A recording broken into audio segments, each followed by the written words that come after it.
বুঝেন, কষ্ট পেয়েন না। আপনাকে কষ্ট দেওয়ার জন্য কথাগুলো বলছি না।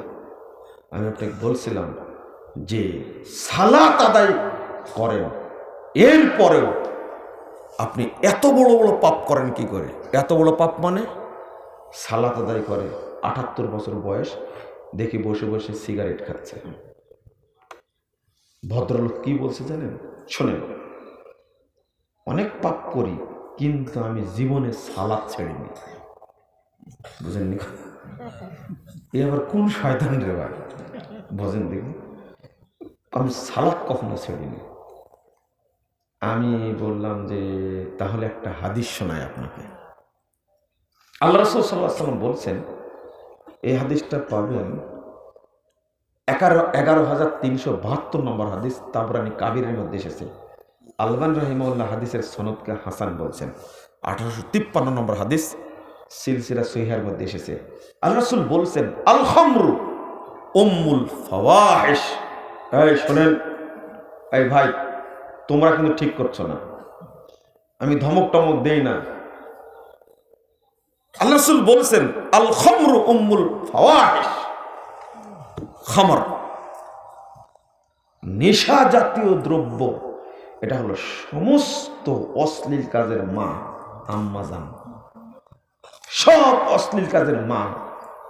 আল্লাহ নবী সাল্লাল্লাহু আলাইহি ওয়াসাল্লাম উম্মুল ফাওয়াহিশ ওয়া আকবারুল কাবায়ের, আর যত কাবিরা গুনাহ আছে তার অন্যতম।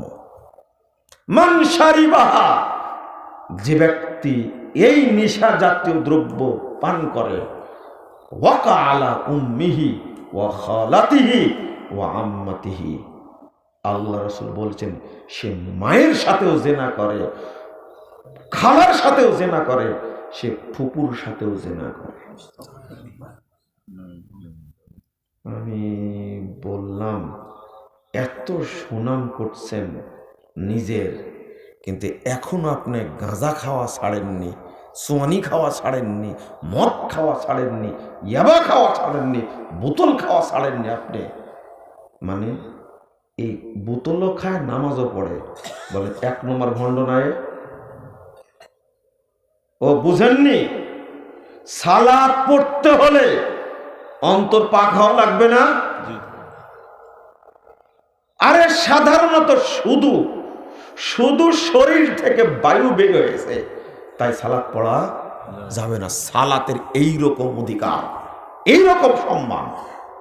পেশাব করেছে, সালাত পড়া যাবে না, ওযু করা লাগবে। সালাত এত সম্মানী জিনিস।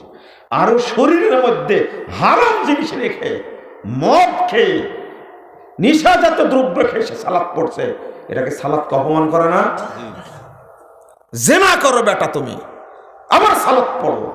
তোমার শরীর মন অপবিত্র, তোমার শরীর অপবিত্র, তুমি একজন ধান্দাবাজ, ধোঁকাবাজ একটা। তুমি কেমনে সালাত আদায় করো জিনা করা অবস্থায়? তওবা তওবা তওবা, আস্তাগফিরুল্লাহ আস্তাগফিরুল্লাহ। শরম নেই, লজ্জা নাই, হারাম খাচ্ছে। ও চাকরি করে বিদ্যুৎ অফিসে, চাকরি করে ভূমি অফিসে, চাকরি করে সচিবালয়ে, চাকরি করে কাস্টমসে, চাকরি করে পাসপোর্ট অফিসে।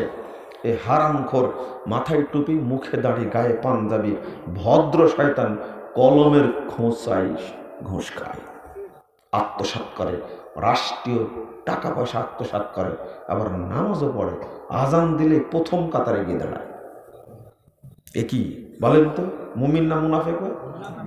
মুনাফেক না? এত বড় মুনাফেক হয় কি করে? এই দেশটা দুর্নীতি করতে করতে করতে করতে দেশের ১২টা বাজাইছে। এমনকি এই দেশটাকে ইন্ডিয়ার হাতে রেখে দেওয়ার জন্য সব পাকাপোক্ত করে ফেলেছে। আল্লাহ বাঁচাইছে, বলেন আলহামদুলিল্লাহ। আল্লাহ কিভাবে বাঁচায়? এই বাচ্চাগুলো মাঠে নেমে একবারে ধান্দাবাজি আজীবন করেছে, এদিকেও খাইছে এদিকেও খাইছে। এর দ্বারা কি আন্দোলন হয়? একবার আবু সাইদের মতো দাঁড়ায় গেছে। আবু সাইদ দাঁড়ায় গেছে, মার, কয়টা মারবে? একটা ফেলে দেয়, গোটা দেশ আগুন হয়ে গেছে। হয়নি? আবু সাইদের পেটে কিন্তু হারাম কিছু না। আপনার দ্বারা আন্দোলন হয়নি কেন? হারাম খেলে আন্দোলন হয়? বুঝেননি কথা? ওই মুগ্ধর পেটে হারাম কিছু নাই, খোঁজ দেন আপনি। ওর বাপকে জিজ্ঞেস করেন, এমনি কি দাঁড়াতে পেরেছে? কেউ না। আগের দিন স্ট্যাটাস দিছে ফেসবুকে নাকি শামসুজ্জোহা স্যার, আপনার মতো একজন স্যার লাগবে। স্ট্যাটাস মন থেকে দিয়ে পরের দিনে গিয়ে গুলির সামনে দাঁড়িয়ে গেছে, একটা করে 6টা গুলি খেয়েছে, তাও দাঁড়ায় আছে। অবশেষে পড়ে গেছে। আবু সাইদের রক্ত ছিল নির্ভেজাল। বুঝেননি কথা? সারা জীবন হারাম খেয়েছেন, ওই রক্তে কোনো কাজ হবে? হাজার না লাখ লাখ মরেছে, কিচ্ছু হয়নি রক্তে। আমি কি বুঝাচ্ছিলাম? বুঝেছেন আপনারা? কি বুঝাচ্ছিলাম? আমি বলছি যে আপনি চাকরি করেন হারাম খোর, আপনি কলেজে চাকরি করেন না, দাপট দেখায় ক্লাস করেন না, আপনি ঠিক টাইমে যান না, আপনি হারাম করে একটা। আপনি বিশ্ববিদ্যালয়ের ভিসি হতে পারেন, কলেজের প্রিন্সিপাল হতে পারেন, আপনার রুজি হারাম। আপনি ডিউটি না করে কি খাচ্ছেন?